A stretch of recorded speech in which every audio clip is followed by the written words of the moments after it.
I had a pretty bad accident and broke my collarbone in a couple of places. And the doc's like, hey, you need to take 6 weeks off. And I was thinking to myself, wait a second. If I don't work, then the practice doesn't work. So I don't really have a practice or a business. I have a great job. What I really wanted to do at that point was grow a lot of real estate, right? I wanted to adopt the McDonald's model for dentistry. You know, McDonald's, they always say is like, oh, the hamburger company. I'm like, nah, it's really the real estate company. Peter, great to see you. Welcome to the show. Thanks for having me, Sieva. I've been really excited for this conversation because I come from a family of dentists, which you probably didn't know. I did not. And they are kind of reluctant business owners to kind of introduce them.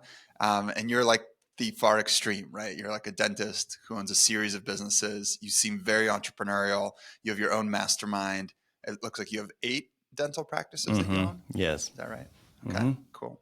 Well, I'm excited to learn all about it. So tell me a little bit about how you got started. You started as a dentist in your own practice, or you started working with somebody else? Yep. I did I actually was hired as an associate for a practice it was my dream practice that I wanted to work off. And 2 years into that associateship, it's called in dentistry, as you probably know, I discovered that like, look, I'm never going to be a good second chief or second in command. I need to kind of have my own thing. And so I opened up my own shop in literally 2004. Not knowing much about anything other than I had a dental license, I had a lot of debt, and I had a ton of ambition. And that was it, right? And there was not a plan past that because it was just blue ocean for me. So the antidote for me for that was do a full day of clinical work, go home and study stuff like marketing and business principles, stuff you just don't learn in dental school. So it started in 2004 and 20 years later, it's an overnight success kind of thing. I am no longer a practicing dentist. I kind of retired from the clinical aspect in 2019, mainly to focus on what you alluded to, right? Some of my other business ventures. And that was interesting in itself, right? There's a lot of weird psychology there. People being like, what do you mean? You're a dentist, how can you stop doing dentistry kind of thing? Even my parents struggled with it. So that's your art. Exactly. Right. It's like, hey, this is what you were trained to do. Just do that until you die. And I was like, I don't know about that. That doesn't sound so cool to me. Right. Like just do that forever and ever and expect an exceptional result. For me, it just wasn't fulfilling. Right. I was being pulled to something else. I was being pushed in dentistry and being pulled to other things, if you will. Yeah. So I want to talk a little bit about fulfillment here in a moment, but I kind of have a out of left field question a little bit. When you go to dinner parties, do people still say, hey, Peter, something's up with my tooth. Can you kind of like take a look? Because every time we go to a dinner party with my parents, there's always one person, like my dad is in the corner looking in someone's mouth. It's really funny. 100%. It's gotten less and less, honestly, Sieva, as the years have gone by, because people know that like, oh, he's not a real dentist anymore, right? He's not a practicing dentist. So like, I'll just stop in my own, social bubble, so to speak. But yes, there is definitely a lot of that. Hey, I'm having some pain. Like, you got any, what about this? And they'll do this, that movement at the dinner table or something. I'm like, come on. You're like, that looks like turkey, actually. Yes. So did you grow up wanting to be a dentist? Do you come from a family of dental professionals? It's a great question. I did not. My dad was an airline pilot, and kind of a builder as a side hustle. So like, I grew up kind of watching someone be employed by someone, but then also having somewhat of an entrepreneurial side hustle, right? That the income from the airline wasn't enough for him, he thought. So he'd come home and build houses and build decks and all sorts of things. So no, I did not come from a long line of dentists. I was first generation. And honestly, I thought I wanted to go into medicine. I thought I wanted to be a surgeon when I first started, let's call it junior in high school kind of thing.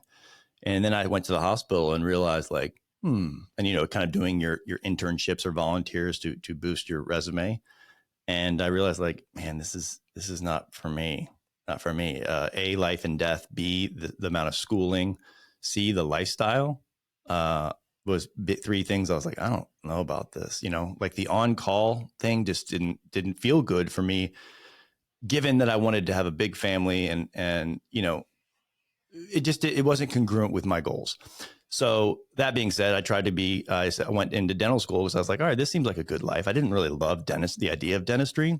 I knew it combined kind of science and art, which are 2 of my fun things. And I also knew there was an opportunity for entrepreneurialism versus where there is not much in medicine anymore, right? Because of the consolidation. It's just, either you're working for either a private equity company or you're working for a big hospital system. So it's kind of tough. So dentistry kind of checked all the boxes. And then I did fall in love with it in dental school. I was like, man, I'm pretty good at this. Right. And so all I did, and I was good at the aspect of cosmetic dentistry. So believe it or not, in my career, I didn't really do much general dentistry being the fillings, the clean, things like that. Extractions. I think I did 2 extractions my entire career. I only did cosmetic dentistry, right? So veneers, full mouth restorations, that was my jam. And so I did that for 18 years and I was like, okay, that's a wrap. That was fun. Next chapter. That's right. That's right. So you're a dentist for a while. You're making good money.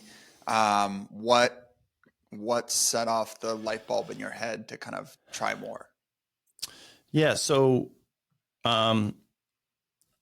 what set off the light bulb? So I got hurt. This was what set off the light bulb. I knew that I was a dentist and had a practice. And let's call it, this is 2007, right? So I had a pretty good practice by now. I'm 3 years out. I've put in the work and I've got a good practice. I was into motocross. Have like associates or other at that time I did not, right? Okay. So at that time I did not have an associate. But this is when there's inflection points in your career, right? And you're just like, huh. And so basically I was a big motocross rider growing up and I had a pretty bad accident and broke my collarbone in a couple of places. Right. And so I quickly realized that, and the doc's like, hey, you need to take 6 weeks off. And I was thinking to myself, wait a second. If I don't work, then the practice doesn't work. So I don't really have a practice or a business. I have a great job. And there was a big distinction. I was like, oh my God, like everything's predicated on me and my health and all these things. And so you're paying all these people's salaries. 100%, right? You can't just stop paying people. Yeah. Me getting hurt was a me problem, not a them problem. So I would have to pay them. So of course I couldn't take time off because I had no money. And so like literally I worked through, imagine, dentistry kind of holding your hands up like this. I had to do that for like 6 weeks straight while my collarbone was healing. And it was super painful, but it was a powerful scar, a powerful lesson to grow my practice, my business, not just my clinical skills.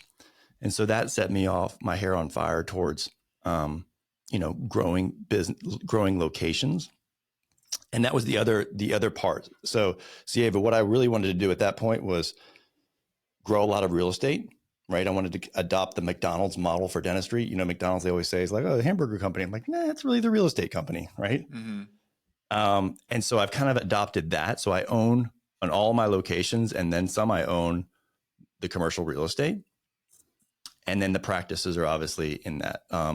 But there's, yes, I went on the quest to hire a lot of people. And subsequently, I've done micro partnerships for all these doctors, right? Minority partnerships for them. So I've actually, in my ecosystem, I've had kind of like 7 liquidity events, if you will, micro liquidity events, but still, right? Without much dilution. What do you mean by that? Can you explain that last part? Yeah. So so partner number 1, of course, got the best deal, right? From a tranche of equity. But as it went along, right, I always use the analogy with my masterminders because dentists are so afraid to sell, quote unquote, sell equity because they're looking at their cupcake, if you will, right, from a metaphor. And they're like, well, if I give half of this or a piece, like there's not much left for me. I'm like, well, what if you can grow that cupcake into a full-size cake, right? Yeah. And so that's the kind of the mind shift is like, just grow your pie so that there's more to share. And net from an enterprise value or a net worth scenario, you didn't lose anything. As a matter of fact, you probably gained something, even though your fraction of that cake now is smaller than the cupcake was. So, and to me, that was a great way, Sieva, of getting partners because they were able to be boots on the ground in all these locations and handle their stuff. So it allowed me to A, step back from dentistry, and B, focus on the things that a CEO and a CFO and a CMO should deal with, which is the long-term vision and being innovating and marketing and things like that. And it was just a good strategy for me. So just so I understand that, it almost sounds like a reverse franchise, right? Somebody, and correct me if I'm wrong, basically, somebody owns a business, dental Mm-hmm. practice. They're seeing patients every day, just like you were back in the day. And they have an opportunity to partner with Peter, who can help you grow, innovate, market your business. So maybe they'll give you or sell you some equity, and then you'll help them grow the business. Is that kind of how it No, looks like? not really. No. I mean, close, but basically, let's say, for example, I would say in partner one, like, this is my vision. Here is the plan. The bus or the rocket is moving in this direction. Do you want a seat? Kind of thing. Right. And then he was like, yeah, that sounds like great. And then we'd start implementing things. And then partner two would come along. Is like, hey, this is moving. Here's the vision. Here's the goals. Here's the thing. Do you want a seat? So, it's a little bit different from the kind of, I hear what you're saying about the reverse franchise, but it's really like just holding hands from a divide and conquer situation. And are these practices that are already operating, or are you starting net new practices? So some of them have been, right. So it was an organic growth, right? 1, 2, 3, 4, 5. It was never, some acquisitions, some startups. But it was, as we would go along with more partners, sometimes there would be more locations. Got it. Right. Just to, again, metaphorically speaking, increase that, the cupcake or the cake, and increase distribution from a geographical standpoint. Right. I don't know. You're in San Francisco. I don't know if you guys have, I don't know the towns or boroughs or anything like that. Right. But in Atlanta, people are very geographically locked, meaning like, okay, we have Buckhead, which a lot of people know about, but then there's a town next door called Brookhaven, and people who live in Buckhead don't want to go to Brookhaven, right? And vice versa. So instead of me trying to build a better mousetrap to get everyone to come one central location, I went from a distributor, from a real estate perspective, and went to where the people are, right? Mm-hmm. Given the good demographics and things I wanted to see with my practice. So that was my model. How many of these partner locations do you have now? All except, so I have 7. All except one have a partner of some capacity in it. Okay, got it. And then are these practices one dentist, multiple dentists? Multiple. Mm-hmm. Okay. Yeah. And then it sounds like you're coming in and buying the real estate, and your partner dentist is on site managing the local practice. Correct. Obviously seeing patients. Correct. And then they're doing it inside of the kind of shell or the real estate that you've purchased. Correct. And I'm handling a lot of the operations, right? Like, so because I teach, I have a mastermind that I teach about 20, me and my partner, Craig Spodak, who run Bulletproof Dental Practice, the podcast, we coach about 28 dentists across the nations in a yearly curriculum. So that being said, when I had location number 1, I didn't move on to location 2 until I felt like I had a pretty bulletproof flagship model, meaning I'm a big systems and ops guy. And so that really helps from a scale perspective. It wasn't just like, hey, we got lucky with 1, let's do 2 and 3, and look what happened. It was very buttoned up from the get. And I always encourage everyone, when there's entrepreneurial dentists who are coming to our mastermind or the podcast to learn, I was like, it has to be that way, right? You kind of have to approach it with the end in mind, as to like, otherwise things just happen because they happen, right? There's no system and everything goes rogue. And then you're like, oh, my hair's on fire. Everything's crazy.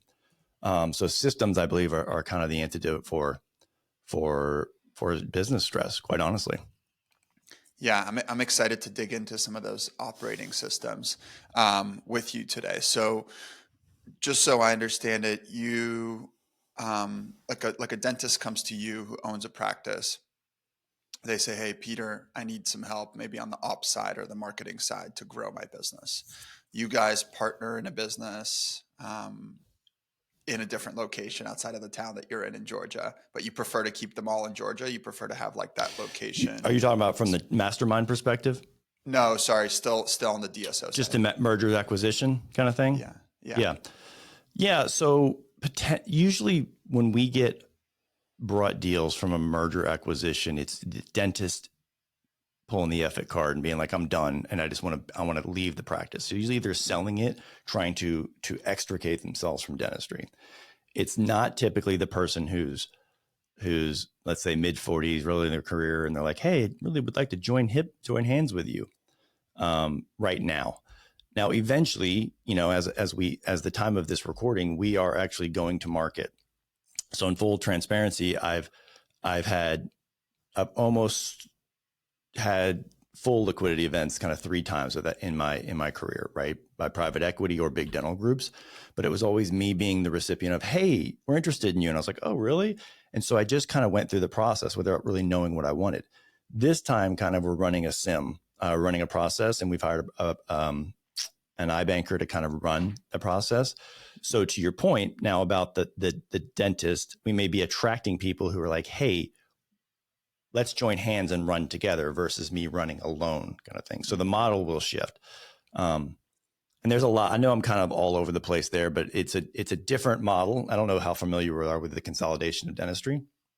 I'm fairly familiar, but I think it'd be helpful to walk through it with folks. And I have a couple friends who've actually done it as well. And at the very high level, what they explained to me is, and I'm curious to hear the numbers from you as well, is you can come in and there may be a dentist that wants to retire in the next 3 to 5 years.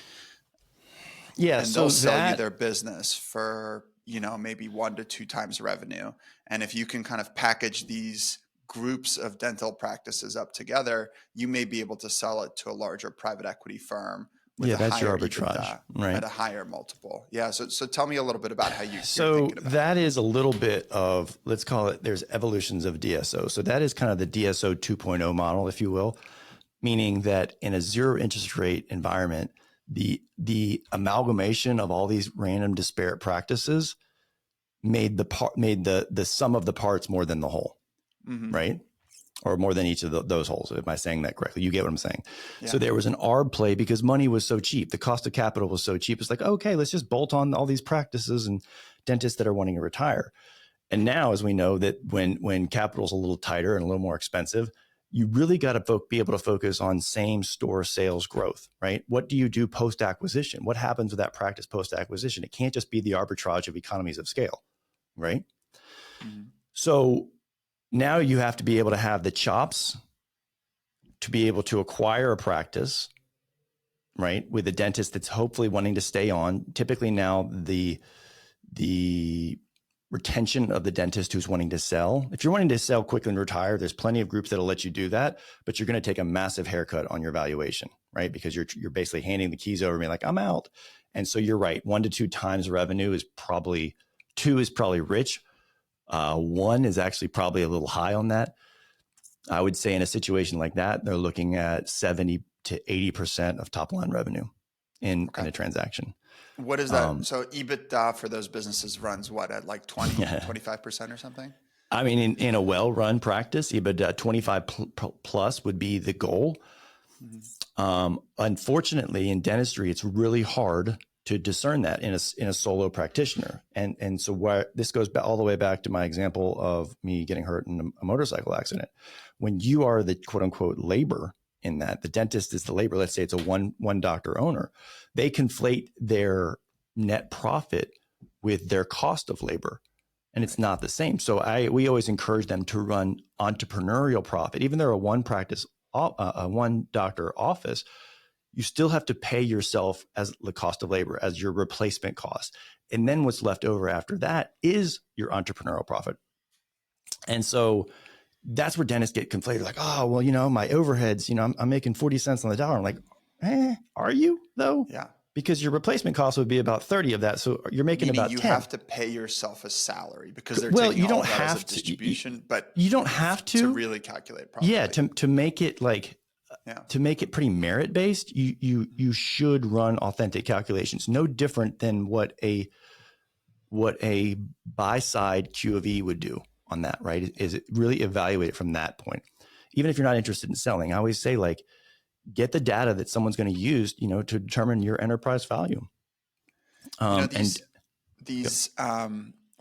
my dad is an oral surgeon. He's a solo practitioner oral surgeon. He has a very similar story to yours, where when I was younger, he likes to ride motocross. He took a jump, he fell, he broke 3 ribs, and 2 days later, he was back in the office. He had patients that needed implants. He had patients that needed wisdom teeth. He has like a high season during the summer. He had to go see these patients, and it was painful to see him go, because he's standing upright in his chair or sitting in his chair 7 hours a day. And recently he started talking to some DSOs about selling his practice. And I'm obviously a business buyer, so I put on my business buying hat and I'm looking at his business thinking to myself, well, what would I do if I was going to buy his business? How would I value his company? And it's pretty scary. You know, he's a solo practitioner, meaning he's not really a business. So if I buy buy his business and God forbid something happens to him a week after we close, like what did I really buy? And I'm Well, curious, you buy his how do you think? business thinking he's going to be retained, or then you're looking for his successor, which Right. becomes, for someone like yourself, quite honestly, who's not in the industry, that becomes extremely difficult to replace him. Not only just to replace him with a warm body who's an oral surgeon, which is pretty rare, right? They're probably what, 5% of the industry of dentistry is probably oral surgeons. So your applicant pool now is super small. And then thinking that you're going to find someone that's going to be a thoroughbred, right? Or a stud like your dad is like, now the applicant pool gets really tiny, even more. And so it does you look at this and you probably look at your dad's P&L and you're like, holy shit, this looks great. Like I would love to bolt this into my portfolio, right? Look at this EBITDA and look at this running lean and, a few employees, but it only works well when it works well. When it works badly, and this is where some private equities have gotten in trouble as of recently in dentistry, right? There are some failures going on right now in the consolidation market of dentistry because people's appetites they thought it was, couldn't fail. Look at all this. And when it goes wrong, Where did most of them go wrong? What are a couple of buying it too issues rich, right? Buying it on, for instance, I think you have some software companies in your portfolio, right? Mm-hmm. Right. So like, you're like, man, this seems cheap. 2 times revenue seems cheap. Like we're buying software companies for like 20 times revenue, right?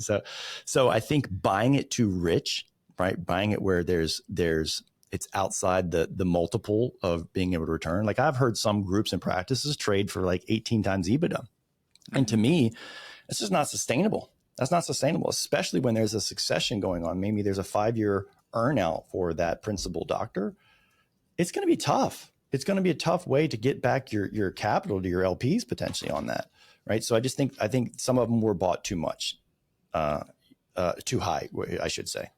Yeah. That making sense? Yeah, absolutely. Okay. So what you were saying that 25% of revenue can be EBITDA. You're buying at about 75 cents, 80 cents of revenue. So let's say the business has 500K of true EBITDA after you're paying a salary to the dentist. Yeah. Okay. Maybe you're pricing that business at 1.5 million. Is that? Yeah, I think that'd be reasonable? The baseline. Again, I think there's a range between 3 to 5x, depending upon, maybe let's call it, yeah, 3 to 5x is probably safe, depending upon the software, depending upon the facility, depending upon some things. But yes, that's a good base. I think 3x is a very good, let's start there kind of thing. And what are your de-risking? How do you structure your deals to de-risk yourself because of some of the potential issues that we just talked about, where, hey, you really need this doctor, you need them to stick around? How do you guys think about that? Yeah, so I go about it a little bit differently. I wait for I use this term Sieva in my life about that's a thoroughbred, like someone who is just going to win regardless. And so I wait for some of those thoroughbreds to come into my life as a dentist, and then I will build a micro environment around them. That's been my strategy, because it's so much easier to kind of build around someone and like, hey, are you interested in going to this location that I've been doing the demographic studies on? I see that it's an underserved market, blah, blah, blah. I'll handle the ops, you handle the dentistry. And then, eventually you will buy in. And so that's kind of the way I handle it. And got it. So you're not I'm buying a big fan functioning practices. You're starting de novo practices with these badass dentists. De novo, or I will do an acquisition provided that I have the successor in place, right? And luckily, because of the podcast, like it helps from a lead gen or pipeline for potential talent, right? Because I'm speaking to dentists and they know that, because of all these teaching, like, hey, I want to do the dentistry. I'd love to partner with this guy because it seems like it's worked out well. So that's been a nice halo effect that I never thought would come from doing a podcast, quite honestly, for dentistry, which is, people are like, there's podcasts for dentists? I'm like, yeah. Yeah. Dentistry is a big business. I want, because I've definitely thought about I used to be an entrepreneur, building products from Do you know how scratch. big dentistry is as an industry? Just out of curiosity. I've done some research into this, so I know the numbers are huge. I don't know the market size, but I remember like the number of dentists is like over 100,000 or just something mind blowing. Does that sound right? Yeah. So dentistry is bigger than F1, NFL, MLB, all NCAA double sports, PGA, basically every every sports value, it's bigger than. So Yeah. dentistry's U.S. value top line revenue is around 220 billion a year. Wow. So it's not peanut versus like F1 is like, we always think of F1 as being like this amazing sport. It's like 2 billion, Yeah. The which is the other a thing I lot, but like, so some of the dynamics that I love about dentistry, and I'm not the first one, lenders love dentistry too. I think like Chase Bank, I've heard lending money to dentists is like one of their favorite practices because very few dental practices don't cover their bills. I've heard the same thing with like you know what? I don't want to lease interrupt you, but I locations. have a good relationship with a bank, Live Oak Bank that we use, and they gave me some data on their failure rate. So they've loaned out, I think his number was $200 million to dentists, Hmm. maybe even more. The failure rate of those loans has been 0.3%. Wow, Right. It that's was a it good was like relationship. it was gigantic. So to your point, landlords love a dentist, bankers love a dentist, right? Yeah. They pay their bills and they usually don't leave. They pay their debt service rather, and they usually don't leave the facility once they've entered it, kind of thing, because the startup cost for the infrastructure was a lot. Yeah. Yeah, that's actually a great point. That's really interesting. So you got to lease an office for 15 years, for maybe 10 to 15 years. You're going to pay a lot for your equipment. So you're kind of locked in. You're making good money. You have a good margin as a dentist. I used to look at it from the startup side. We invested in a business that provides products for dentists. Mm-hmm. So I did a little bit of analysis, and What I thought to myself, specifically? Can you tell me? yeah, they were called Dandy when they Yeah. first. You're Is it a familiar with this lab? business? It's a lab. They are so they are, yes, they're basically a lab. They're basically like a virtual lab now. They've evolved a couple of times, but that's where they've ended up. Yeah, they had a cool entry into the market, right? They made a big splash because they were basically giving people they were going after the model like Lexmark did, right? Like, for example, so bear with me on this. Yes, they're trying to fabricate crowns and bridges and things in the lab that the dentists need, but they were giving the dentist the intraoral scanners for free, provided that they did X amount of work with the lab. And so these intraoral scanners were 20 grand roughly, right? And basically they replace the gook that people think that, when you get an impression in your mouth, it replaces that because it basically takes millions of pictures of the crown prep or whatever. So they were giving these to the dentist as the model of like, hey, here's a free scanner, here's a free printer, just buy the consumables, kind of thing.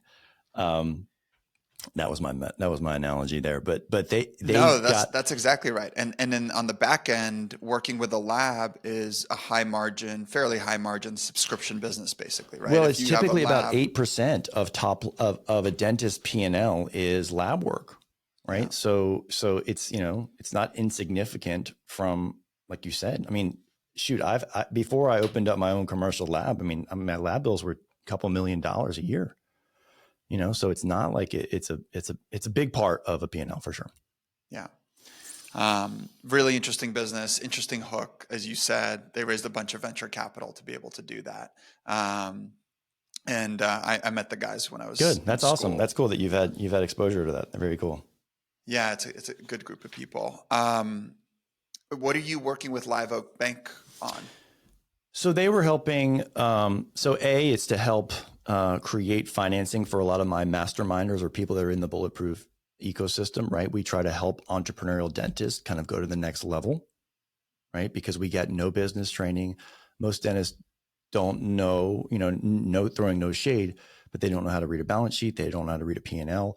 They don't know how Sure. to lead people, don't know how to manage people, don't know how to market. They know how to do dentistry really well. And that's what they thought they were signing up for. Unfortunately, dentistry was the easy part of that job. right? It's like they threw them into this entrepreneurial bucket, and dentists have like this entrepreneurial seizure. Like, wait a second, I gotta manage these personalities and do payroll, pay bills, and market and leadership.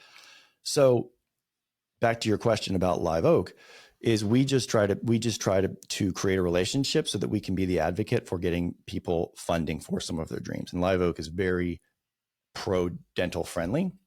Mm-hmm. Additionally, they have helped us in a consulting because they have a lot of private equity investors. So they have helped Craig and myself in the bulletproof DSO that we are launching here in the next month and a half. So they've been good counsel, if you will. Got it. And so I'm curious about your operating systems, and maybe you can kind of touch on them.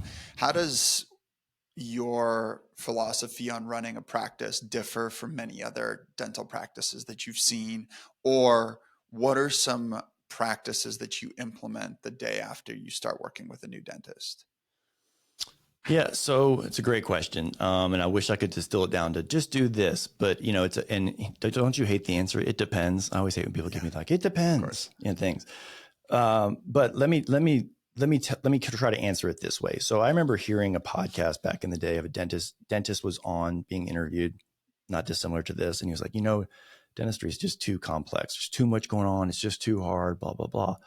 And I think this was going out to dentists, and I was like, how shitty of a message is that to our industry, that it's just like, just surrender, it's too much. And so I was sitting there finding myself yelling at this pod. And so I had one of those in the shower moments of clarity of like, I should create something. And it kind of was crystal clear. It was like, I told my partner, Craig, who's part in the podcast, I said, this is going to be my legacy piece. So I created what this is called the Bulletproof Pathway. So I'll try to put it in view. Okay. So this is our curriculum for what we take people on. And for people that aren't watching, I'll hopefully I can link to this later on. Yeah, well, it's I think I've actually put it on my Twitter as well. We can go there, but I think I put this graphic. But basically, what it goes over, what I determined is that at every life cycle of a dentist, you're going to go through the same kind of pathway of ownership. And what I mean by that is de novos are no different than very established practices like mine, meaning that you're always looking at marketing, you're always looking to enroll dentistry, right? The process of enrolling, you're looking at your clinical aspect of dentistry. How are you retaining your patients? How are you getting referrals? How are you measuring what you've done? And then ultimately, are you fulfilled, right? And as you probably know, in dentistry, there is a high suicide rate, right? We lead in suicide, we lead in divorce, we lead. Yeah, what's up with that? Why is that? I mean, look, I don't know. I've got a couple theories, but like that may put me in the conspiracy theorist category, and I don't know if I want to go there. So I think it's two things. I think we are success and failure in dentistry is predicated on millimeters, right? Meaning that a poorly fitted crown off by 0.5 millimeter is a failure. And we're dealing it in a wet environment, in a very stressful time, in a confined amount of time, with the tongue flapping around, assistant that may be poorly trained. And we're supposed to be excellent at this. Okay. Then you have the squeeze of insurance, potentially if you're an insurance-based practice. My practices are all insurance independent, but insurance squeezes it because then the reimbursement for said stress is, low, sometimes super low. And then and so those things, right? Your cortisol level is just running max all day. You're stressed, you're overworked, potentially underpaid. And I know, if you look at Twitter or what everyone thinks that dentists are all rich and riding boats and things like that. It's not the case, man. It's really not. And then this is kind of like, I'll throw it out there a little bit more. So most dentists, do you have any silver fillings? I have a filling, but it's not silver. Okay. Yeah. So we call them silver fillings are really the main constituent of silver fillings is mercury. Yeah. Okay. I didn't know mercury, that. I thought you didn't want that in your mouth. Well, I mean, look, there, there's two harmful parts of getting a silver filling, you know, and I'm probably going to get a cease and desist from the ADA, but it's when the amalgam is setting, right? It sets off tons of vapors. And the second part where you get a lot of vapors, and this vapor crosses the blood-brain barrier, right? The second part is when you're drilling it out or you're vaporizing it under a high-speed instrument, right? And so why was the you know, if you follow Alice in Wonderland, why was the Mad Hatter crazy a little bit? Because he had the mercury paint on his hat. So that's my conspiracy. We can chop that if you're like, dude, this just discredited you completely. Maybe my brain works. I don't know enough to credit or discredit around that. It doesn't sound crazy when you say they're putting mercury in my mouth. I think to myself, should they be putting mercury in my mouth? Well, look, if I put that same amount amalgam in a 10-acre lake, right, that same amount of mercury, they will condemn the lake. But it's okay 10 inches from my brain, right? Yeah. It's weird. It's really weird. So, and that's specific to silver cap, or it's the amalgams are all made the same, right? The biggest constituent. So it's mercury, it's tin, it's nickel, it's a bunch of alloys that are basically, it's a metal powder, and they shake it, and the mercury kind of activates it and gels it together, and then it hardens essentially. But yes, luckily by the grace of God, that in my opinion, Sieva, that is falling out of favor, meaning no one wants those anymore. But man, in society, there's still tons of those rolling around. Now, in your mouth set, they are not causing problem. They are not off-gassing, if you will.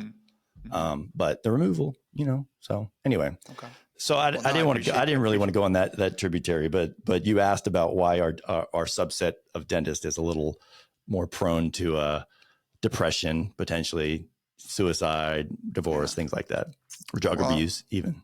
I mean, I think it's good to hear these learnings, you know, like that's why I like to talk to folks like yourself that are so deep in your specialty. Like I get to learn things that I've never considered, you know. That's why you always question, like, am you too deep? You know, do I know too much? If you've only ever done, like I always say, I've stayed in my lane. I didn't deviate into thinking that I was magnificent and one, you know, like I'm going to open up Subways, and because I'm good at business here, like I stayed deep in my lane because I knew that, like, you know, that's my lane. So maybe I'm a little deep there. Doctors and dentists just know too much. It's just like cooks in the kitchen, you know? Yeah, like it's blessing and a curse. Blessing and a curse for sure. When I was a kid and my mom would take me to the emergency room because my dad was a resident, she would take me to the emergency room. I was having some breathing or heart issues at the time, actually. And nothing ended up transpiring from it. But anyway, she brings me to the emergency room. I'm like 6 years old. I have this memory very clear in my head. And nice kind of like doctor looking person comes in with scrubs. They start taking notes. They start asking me questions. And my mom has this like really strong accent, and she just goes, "No resident, no resident." And she just keeps saying that over and over again. I'm like, what are you saying? And this person, I guess, was like you know, I'm sure you know what I'm talking about. But this person was a resident in the hospital. Yeah, no residents. That she's like, doctor only, doctor only. So like, instead of being seen by this nice, smart looking person, she's like, we're going to wait here until a doctor shows up because she knows too much. She knows that like residents aren't fully trained. Residents are exhausted. She wants a fully trained doctor. And I just remember like all of these little anecdotes in my life. In that situation, I'm like super embarrassed. I'm like, oh, I think you're hurting this person's feelings. Like, why don't they just talk to me? It's okay. It's not a big deal, you know? I mean, but you know, like pretty intuitive of your mom. I mean, so she was not wrong, right? Yeah. Yeah. No, she was right. I mean, my dad at the time was doing like 48-hour shifts at the hospital, you know, right. So she knew better. She knew more than most people who showed up in the emergency room. And, yes. Yeah. It is funny though. Like my back to your point about like knowing too much, like my friends will be like, "Hey dude, like I did this or what, this skin infection or like what's going on here?" And I'm like, dude, JFD, which means, well, just a freaking dent. I'm just a freaking dentist. Like I'm not your physician, man. Yeah. Like let's, you know, so anyway, you are right. It always makes me nervous on a plane. Is there a doctor on the plane? I'm like, oh, I don't know. Yeah, I don't know if I qualify. Okay, I want to go back to operating systems for a second. I noticed a tweet of yours where you talked about KPIs or key performance indicators for dental practices. Mm-hmm. Um, what are some of the key KPIs that you track that you think people should track in order to run a successful practice? Yeah. So I have a lot of thoughts on KPIs, and I won't make it long, but essentially I tell people to focus on 5.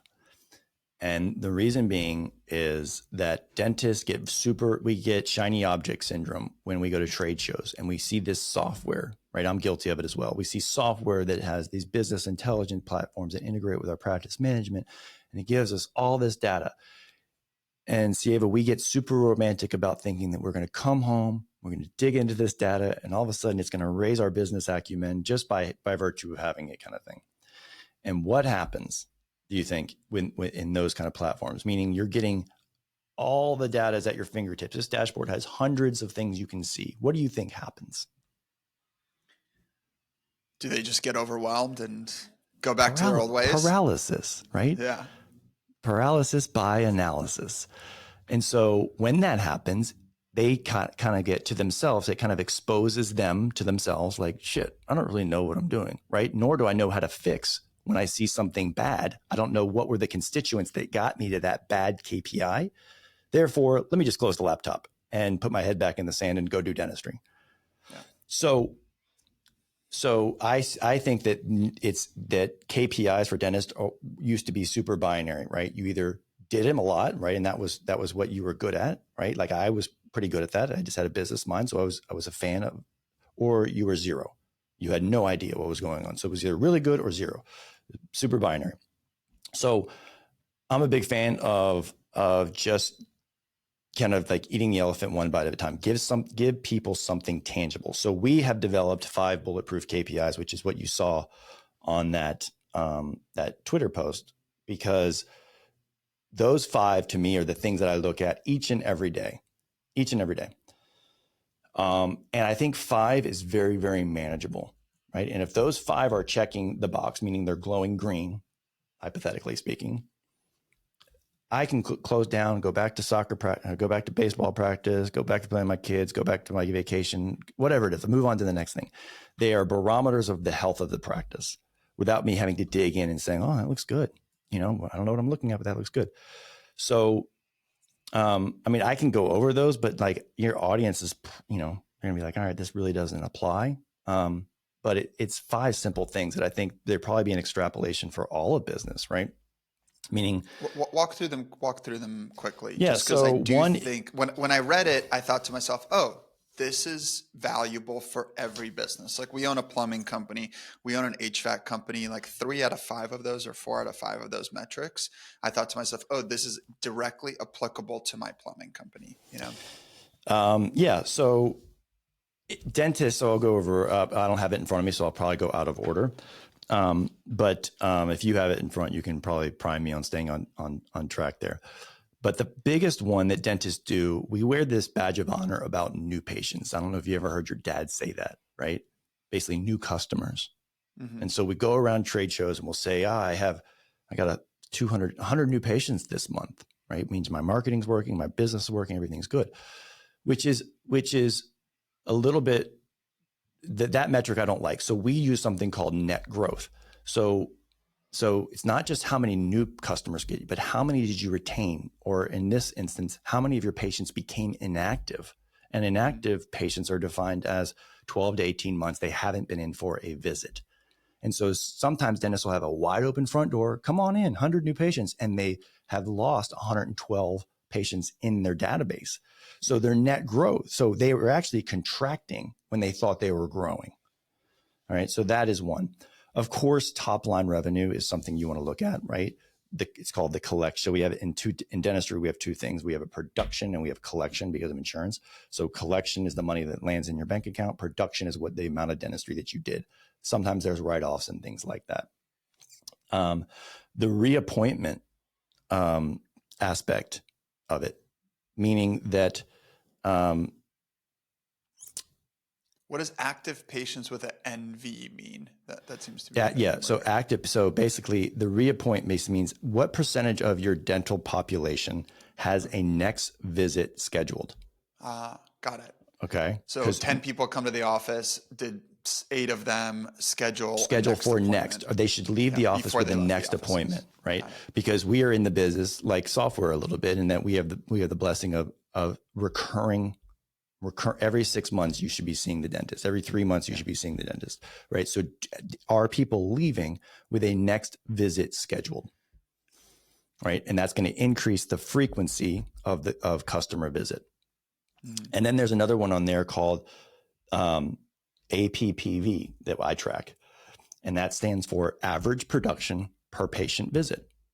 And so to me, that defines how well you're doing with the at bat, right? So every patient visit, it's a big barometer of how well the efficiency of that appointment went from a monetary. 10 patients show up in the office. What was their average or median spend? Yeah. So if 10, exactly. Yeah. So if 10 patients showed up and the revenues for that was $1,000, right? It'd be $100 APPV, which would be super low, by the way, for dentistry, right? And so focusing on that is a good idea. And then I think the last one on there is the utilization rate. Is that right? Yep, there's utilization rate. And then the other one that I wanted to ask you about was the acceptance percentage of procedures. Yeah, so utilization rate is basically, so I talked to you about APPV being what you did with your at bat. And then the utilization rate was how well are you doing in your facility? What's the utilization efficiency of your facility? So you take your number of chairs, right? And that's a good indication of how maxed out you are, right? From a capacity standpoint. Because I always tell people, don't expand practice number 1 to practice number 2 unless you've got good utilization, good efficiency, right? Good flagship, good systems. And then the other thing you wanted me to comment on was what? It's the treatment acceptance percentage. Yeah, so treatment acceptance. So basically, a dentist comes in, right? So let's say there's a new patient. A dentist comes in and says, hey, Mrs. Jones, you need these 2 crowns and 2 fillings and whatever. And let's use round numbers again, right? So it's all this is going to be $10,000, which I'm just using easy round numbers. And so if she accepts, right, that would go into the accepted percentage, right? If she denies, obviously it would go into denying. And so 66% as an acceptance of proposed treatment is a good range. 100 you would think would be the best, but it would not be, because that would mean that you are probably under presenting not ideal treatment for that patient. And so they are not having the ability. It's so easy layup. Like I would hear dentists being like, my acceptance rate is 100%. And I'll look at them and they wear that again, badge of honor. And I'll say, all that means is that you're under proposing ideal treatment, right? You're proposing the filling that is easy to do, but are you talking about the malocclusion or the full mouth or the wear that's going on or the bite guard or the crowns that are leaking, right? Are you talking about the complex proposed treatment? Because that's harder to get people to say yes. So I always say a third of people will always say yes to whatever the doc, whatever doc, gotcha. A third of the people are in the middle, like, I don't know, like show me the data, show me the science, convince me that this is in my best interest, right? Which it should be. And then a third of people are always going to say no. So like, I don't know, I don't want to pay for your boat kind of thing. Right? They're just skeptical. So for me, a third, I think that like 66 to 69% of accepted treatment is my Goldilocks number, where I know that there's ideal dentistry being done. And I see ideal not from a monetary standpoint, but from a patient health standpoint, right? Yeah, so that's my psychology there. No, these KPIs are fascinating. I know it feels kind of technical and specific to dentistry, but when I read these KPIs, I think to myself, with minor modifications, these are the exact KPIs that I like to see it most. Well, look at business as a whole, right? If you just took out patients away, how do you raise revenues in a business, right? You increase the number of customers, you increase the frequency of what they come for, and then you increase the amount at checkout, let's just say, right? Yeah. Like those are really the only 3 ways. So you can insert teeth, you can insert software, you can insert whatever. But like we overcomplicate and we like, oh, that's dentistry over here, business. And oh, that's Subway sandwiches over here. And like a lot of business at the end of the day is just insert widget kind of thing. Totally. And there's a lot about efficiency here, right? So I think back to our plumbing company, for example, it costs us money to send a plumber to a client's location, right? So we have to track, like, what is that value to us of sending that person? We want to increase that value. We also have to track, like, we have some plumbers, for example, that sell twice as much value per year as the next guy, which is crazy, right? You're thinking, like, these are all senior plumbers that have been doing this for 15 years. Like, why is one person outperforming by 2 times? Well, the reason is he's presenting a far more comprehensive solution to that customer when he's showing up, right? He's building the relationship, he's building the trust, he's showing a better understanding of the overall problem and the overall project. Whereas some of the plumbers are just coming in, they're handling that exact specific issue without being comprehensive, because they want to get in and they want to get out, but it's not necessarily the best thing for the client as well, right? So this is very look, similar. They're going in and their diagnosis is what's broken, I'll fix it. And then that's a wrap. Versus some of your high performing technicians will look at me like, yeah, this is broken, but it's happening because of X, Y, and Z. And, really, we should look at this. And if you do X, then here's how it's going to benefit your life, kind of thing, your air quality, whatever it is, right? Like I always say in psychology, there's people when they're looking to be a consumer of anything, whether it's dentistry or plumbing, what is this, right? So you got to explain kind of what's going on. How much does it cost is usually a secondary concern. And then thirdly, how does it benefit me? Like, what's it going to benefit? So for me, when I was selling, when I was doing veneers, which, all right, I'll probably get some hate mail for using the term selling in dentistry, but whatever. Right. So I would always speak to the benefit of here's the benefit of you redoing your smile, right? I would speak in those terms of, like, it may be, you're going for the wedding picture or the whatever. So, I would let finances not be an issue because there's third-party financing. I would explain the value of it, and then I would explain the life benefit. And again, I think probably your top tier technicians are doing the same thing. And the more value, so it used to be too that a lot of dental practices would give, and maybe no different than plumbing, would be like, here's your work order kind of thing. Here's what I'm suggesting. And it was like lines that people don't understand, right? Like regulator, blah, blah, blah. Like, yeah, you need a new regulator. I'm trying my best with plumbing analogies here. But we went to a different approach. And we went with, as opposed to giving someone like one cost and a light item that was like, here's the treatment costs, we would take it, and when we present treatment, and we would break it down into value items, meaning that, like, it's this many crowns and a diagnostic wax up and this facial imaging and all these constituents that we were going to do anyway. But we created the value in the proposal itself so that people are saying, hey, when they went to dentist number 2 and they just got the thing that I referred about earlier, they're like, look at the value prop, meaning the work could be identical, but because the presentation of, right, the understanding of said patient to the patient and the benefit they thought vicariously they were going to get through that was better, we won. Yeah. Yeah, you have to learn how to speak to someone who's maybe never taken a biology class before. You have to speak to their personal values, to their personal goals. And all consumers, which is when not they don't a line understand item from some machine. Yeah. Sorry to cross you there, but all consumers, when they don't understand, I mean, I'm guilty of this. When you don't understand something that you think you should in plumbing or dentistry, you do this. Okay. Yeah. And you shake your head and you acknowledge it. And you're thinking, like, whatever. And it just goes flying this way. Just get out of my house, or I just want to leave this office, and then I'll just say yes and no or whatever, not schedule, and see you later. See you never. Yeah. Never worry. So it's very important to, I always tell as a coach, kind of to other dentists, I say, stop talking like a dentist to patients.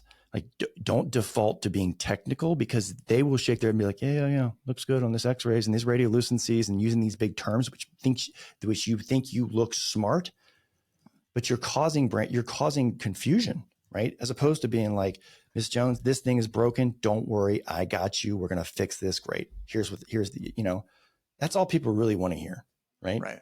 It's broken. Right. Trust me. I got you. They want clarity of sale. Yeah. So while we're talking about some of your Twitter posts, and by the way, if you're listening to this, check out Peter Boulden on x.com. He's got some gems on there. There's something that you call out called a shotgun clause, which I've recommended to business partnerships in the past. Is this something you can tell us a little bit about here? Yeah, I haven't had to use it. So basically, are you talking about in a partnership agreement? Yeah, in a partnership agreement where, two groups maybe aren't getting along, Yeah. how do you get out, is Yeah, so always there's another basically a question. clause in there that, I actually had to almost use this in a vacation home that I put this in a vacation home. I owned it with another dentist and I almost had to utilize this. But basically, you flip a coin, right? The shotgun clause, you flip a coin and someone and the person who calls the number, right? Let's say the number for this house is 1.8 million. I can either put it back to you or buy it at that price, right? Right. But so the number two, the person who did not flip the coin gets to say, I will put that to you or I'll call you on that. And so it keeps people honest with negotiations because they could be forced to buy or they could be forced to sell depending upon what it is, right? Yeah. So maybe you're partners in a house together or in a practice together, and it's not going well. You go to you go to your partner and you say, "Hey, I will pay you $900,000 for your stake in the practice," and then the other side has an opportunity to either buy you out for that 900,000 Correct. or take that 900,000. And this is actually something that you include in your operating agreement. It sounds like ahead of time, so that this isn't like a negotiation you deal with.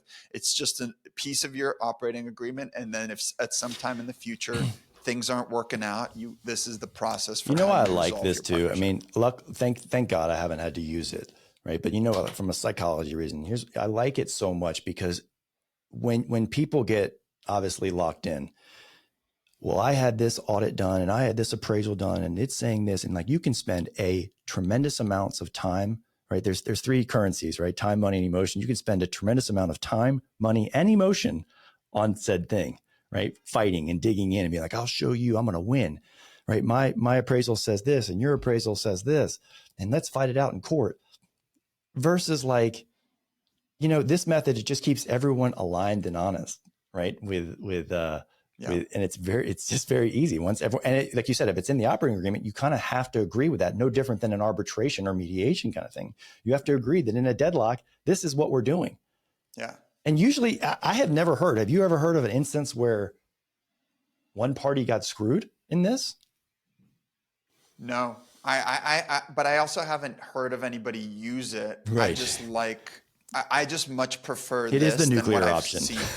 Well, because the other thing that I've seen is just the two business partners will start suing each other, and I have seen that multiple times, right? Like, unfortunately, business relationships can go bad. People have difference of opinions. You may make some mistakes, and then the two business partners are like, "Well, I want to get out. There's no way to get out," and then they start a war, and all of that money goes to lawyers. Whereas if you build in the shotgun clause ahead of time, hopefully you never have to use it. You probably never have to use it, but it is there in that case, and you don't have to spend $1 million on Yeah, legal by the fees. time it gets You to can just do your lawyers, shotgun by the clause. time it gets to lawyers, it's crazy. Like you said, they're in the business of kind of being a little inflammatory. No shade to lawyers, but like I almost went through a divorce in 2017, and I could see how it was like, hey, well, she said this about you, kind of thing. And he Oh, you said can this throw about shade you. at lawyers. You can throw Well, shade at lawyers well, all you day. know what I mean? And There's it was like, some incentives there that are designed to run up the yeah, bills. yeah, let's They're get not all people bad, pissed off. but yeah, Yeah, but yeah. some can get kind of wound around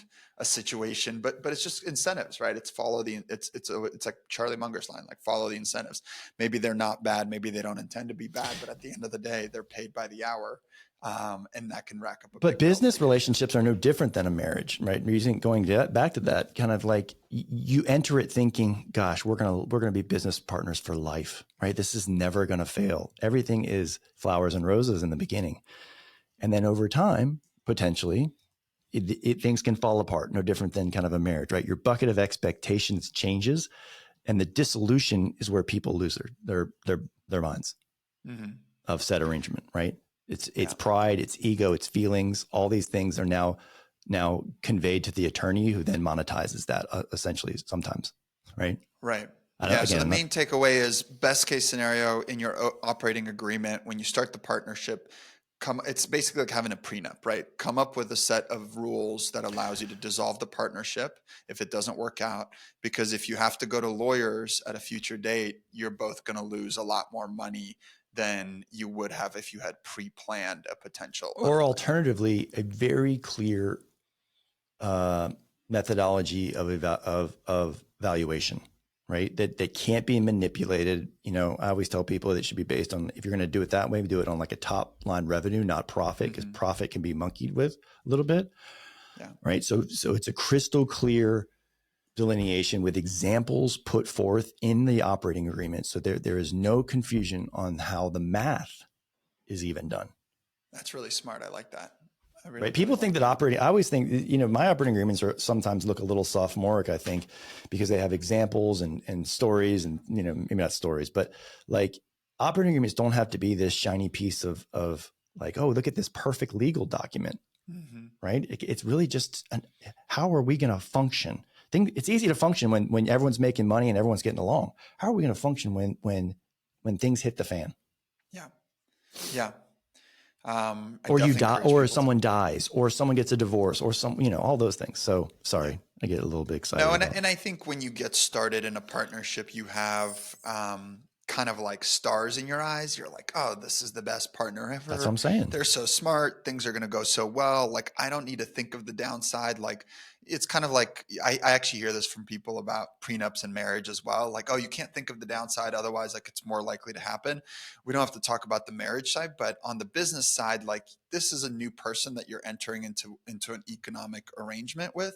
Like, you need to prepare for the downside, right? Otherwise, and look, I've been in partnerships that have not worked out either. Fortunately, like, it didn't ruin the business, but it was very, very difficult. And now, knowing what I know, I am very focused on the initial partnership agreement and making sure we have a structured dissolution process, basically, like if it doesn't work out.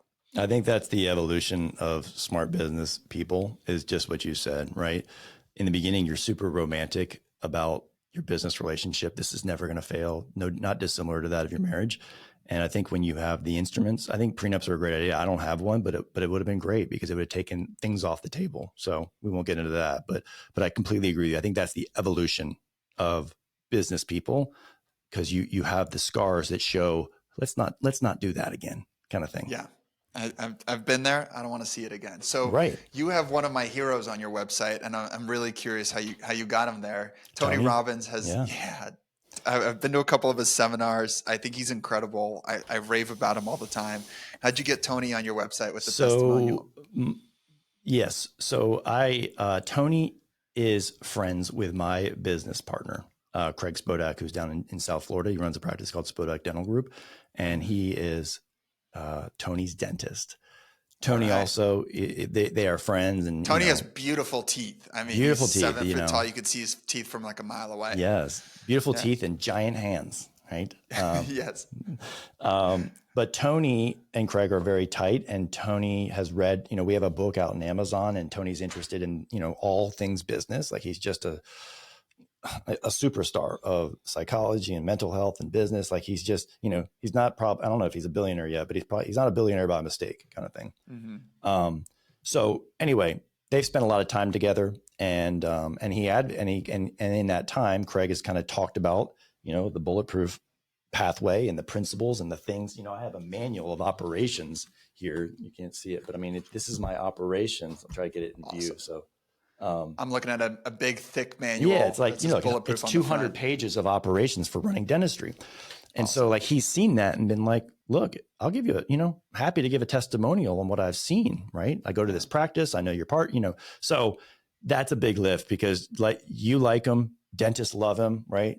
Going to all his seminars he puts on, Date with Destiny and things like that. They're very transformative. Have you been to any events?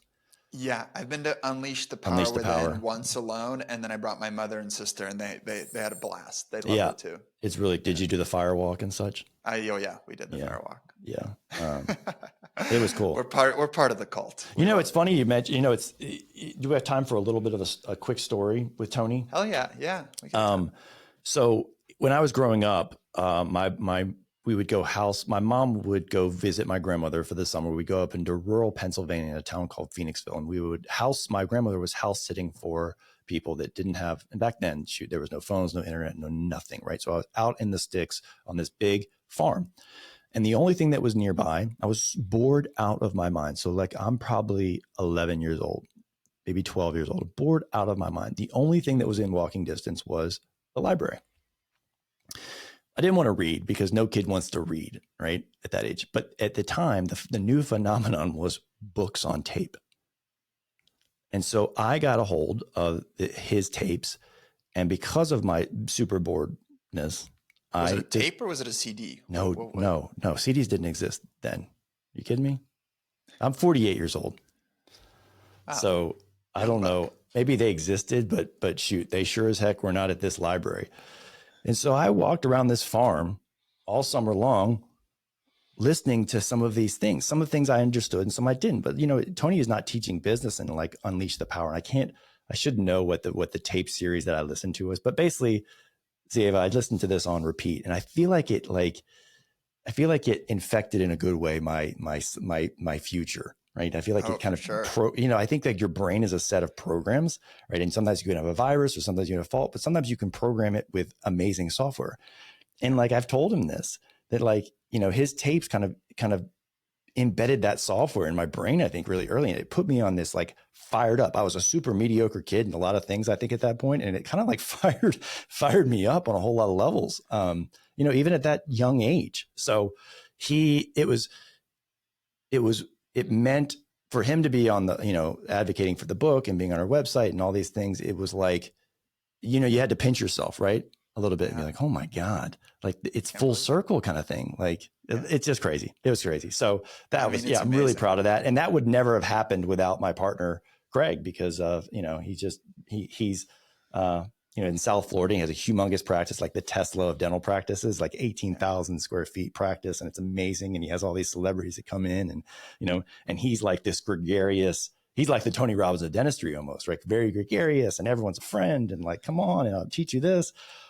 And so, you know, there's a lot of vicarious relationships that happen because of him. So super blessed for him as well. That's awesome. That's awesome. I'm curious to kind of dive into the concept of fulfillment, which you mentioned earlier in our conversation. Mm-hmm. And I guess we could approach it from two directions. One is, how did you find your fulfillment? Or two, like, how do you advise younger people to identify their fulfillment today?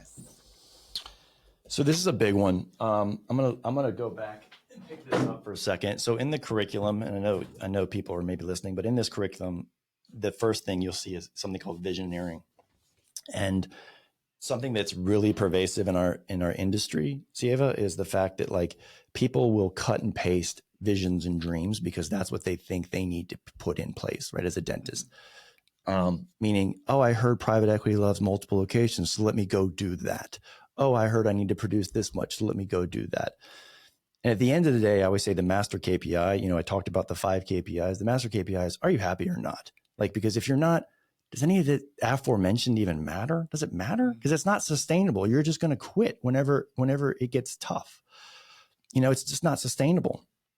And so I am a big fan of kind of writing down an authentic vision. And I know I am probably the least woo-woo person that you know. I know you and I don't know each other for a long time, but like, I'm not about to get on this. I meditate and I sit through these things and I go in the mind gym, but I am a fan of writing down with clarity things that I want to see in my life, right? With extreme examples. I'm going to buy this red car and it's going to have Pirelli tire, whatever, like extreme clarity. And you write it into a journal or do you write just it down. Like keep it in your mind? Nope. I write it down because here's why I write it down. And here's why I think that you need to write it down, not type it in your phone or remember it. It's because there's some like your reptilian brain kind of is activated by, right? Your psychology and your reptilian brain is activated by your handwriting, right? It's old as time. This is a new form of writing for our brains, right? With thumbs and such. And so I think that writing it down creates some accountability and also gives you a time to kind of audit where you are. And so back to your question, I'm trying to stay on topic. When you do write it down, lots of times you can identify, is this an authentic vision, goal, dreams set forth in my life, or is this someone else's? When you force yourself to do the exercise, you can call your own BS. Okay. You think you write it down and then you have a feeling, you're like, this doesn't. Yeah. And then guess what? You really ask yourself that question. Amen. You have permission to go back, scratch it out, and say, let me try that line again. And you keep honing and sharpening that. Because if you have an inauthentic goal or vision, it may push you to your goal, right? Meaning like, okay, I need to have an exit and build multiple locations. That may be enough to push you there when you're eating all the glass on the come up. But if you have an authentic vision, it will pull you there versus push you, right? If it's truly aligned with your happiness and your fulfillment and your free time, all the things are kind of giant in place, you are in flow. So I don't know if I did. Do you feel like I answered your question on that a little bit, or? Yeah, no, I think it's a really powerful exercise, the act of writing down what is your vision for yourself, and then giving yourself the grace and making this actually an important part of the exercise to iterate on that vision, right? Amen. Because like, as you were talking, I'm thinking back, okay, in my early 20s, I thought I wanted this, and then I would pursue that thing, and then I would get there and realize, wait, I think that was somebody else's vision, you know? Right. And then at that moment, I would realize, okay, I actually don't want that thing at all. So now I think I'm a lot clearer on the things that I want. My life is much simpler. You know, the things that I want is I want to build projects over the long term. I love to spend time with my community. I love to spend time with my family. I can probably be a little more specific on that first bullet point. Mm-hmm. I'm curious, what are some things that either you have written down in your journal now as vision goals, or ones that you've had in the past that that maybe have come to fruition? Yeah. So in the past, it was very clear, like, I'm going to drive up to this location. It's going to have 14 operatories, right? Currently, I mean, I'm still in the grind of building. So so in the past there was that. I'm currently building a 9,000 square foot office in a rural community because I really felt called in that community to bring. I saw access. That. It looks huge. It's huge. 9,000 square feet is a giant office. Yeah. I'm only using, for my office, I'm 5,800. I'm leaving the other part empty for now because I'm actually seeking to find an orthodontist, pedodontist, because there's not one for about 60 miles. So I'm leaving that space open for now until I can find the pediatric orthodontist, that pedo ortho that can come in there and serve the community, because there's not one, like I said, in a radius of 60 miles. Right. And so, so I feel like that's an underserved opportunity, and B, just a really good, community, benefit, if you will. Yeah. So yeah, I write down visions, but I'm also a big fan of just writing down goals and where I'm on track. And I review those goals, because goals are different than your vision, of course, right? Vision's kind of how you want your life to kind of look in continuum, and goals are in an X amount of time. Specific what am outcomes. I achieving? Yeah, exactly. Yeah. So I would say that I review the goals 10X more frequently at this point in my life, because I'm super authentic with kind of where I want to go, and kind of save dentistry and make dentistry bulletproof for a lot of independent entrepreneurs. Like, that is the thesis of Bulletproof Practice, is to help dentistry thrive. You know, I always say, don't bring a knife to a gunfight. And unfortunately, a lot of dentists now in the world of consolidation and private equity are not using the same tools that smart business people are using with unlimited funds. And so it's my job to help save some of this cottage industry, this relationship business, and help educate dentists. But anyway, back to the goals. I review them, and because it creates that accountability for me. And am I on track? Am I not? What do I need to do? Like, what are my inputs looking like to enable that output to happen? I'm a big fan of inputs equal your outputs. And just being able to reverse engineer, like, okay, we need to pivot here because we're not on track, right? So I want to end on one of those goals that you brought up earlier today, which is you're considering bringing in a private equity partner to grow the DSO. Can you tell me a little bit about how you're thinking about it, and what, if this works out, how does this look like in the next few years? Yeah. So, yes, I've always been told, don't go with private equity until you have outrun your runway of traditional financing, right? That's always going to be the cheapest capital. So it's interesting. I recently got a no from my bank in my own kind of grassroots growth, right? So I've been doing the one after one after one after one after one growth. But because of the unique opportunity of, like I just alluded to, with the opportunity in dentistry, and the fact that we have Bulletproof, which is a big megaphone to the dental community, I think it would be nice to not rely on my capital for the growth and the expansion, because there's a finite amount of time, right? I think there's windows where life gets you opportunity. It's not that I can run this for 20 years and be like, dentistry is about 20% consolidated right now. So we have it's very hyper fragmented still. So there's an opportunity to it's, medicine versus like medicine or derm is probably 80% consolidated at this point. Wow. I didn't realize that. Yeah. Oh yeah. And so there's kind of only really two fragmented aspects of vets, in kind of health and sort of thing, and dentist. A lot of other things, and derm kind of probably there, but medicine as a whole has been consolidated. So I just see it as a big opportunity to really to get a strategic partner involved, right? Who has kind of a long runway of capital, who sees our vision for being able to not only just have a good pipeline for thoroughbred dentists or practices, but also the chops to raise same store sales as opposed to just the game of aggregation.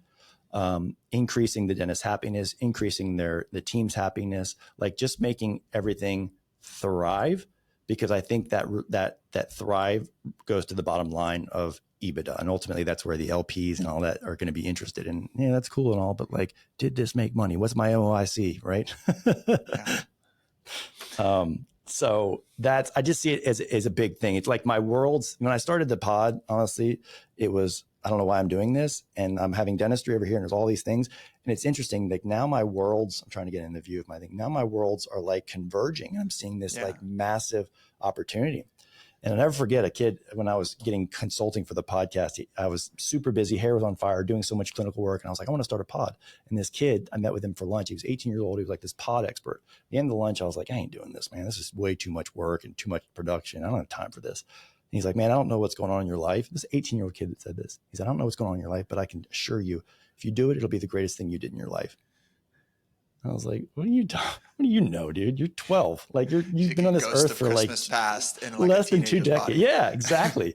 And so so I was like, all right, you know what? Like that's a pretty bombastic statement. Let me run with it for a while. And lo and behold, it was cool, because now it's 1 + 1 in my practice group, 1 in the pod is going to equal 3 or 4 kind of thing because of all these things. And so it's just really awesome how life kind of works for you sometimes. Like that's a Tony Robbins thing, right? Life is working for you, not against you, kind of thing. And when you believe that, it's pretty cool. Pretty cool. Well, we should talk more about that offline. I'm happy to be a sounding board. I've obviously seen hundreds of these structures before, and I may even have some investor recommendations that are kind of worth talking. That would be amazing. Peter, this has been fascinating. I really appreciate you spending time with me. What's the best way for folks to either follow you, reach out, get in touch with you if they enjoy today's podcast? I'm trying to be more active on Twitter as of this year, and I'm really my wife says I'm addicted. So that's probably a good way. I'm highly engaged there because I think it's a meritocracy of thoughts versus like I got off kind of the Instagram. It's like, oh, look at me on my private jet. Not that I have a private jet, but like that's a look at me on vacation, look how great my life is, versus Twitter is like meritocracy of thought and brain power kind of thing. I think it's cool. Yeah. So I'm highly engaged there. So like you said, it's at Peter Boulden, or my email, you can just peterboulden@gmail, BOULDEN, BOULDEN. Yeah, said it right. Awesome. Well, this was great. Thanks again, Peter. Thank you so much. I enjoyed it a lot. Thank you. Thank you for watching or listening today. Any resources we mentioned during the show, we'll make sure to link in the show notes or below the video. If you're listening to this on Apple or Spotify, please leave me a review. It really helps me learn, and it allows other people to discover the podcast as well. Thanks again, and make sure you hit the subscribe or follow button if you haven't already. I'll see you next time.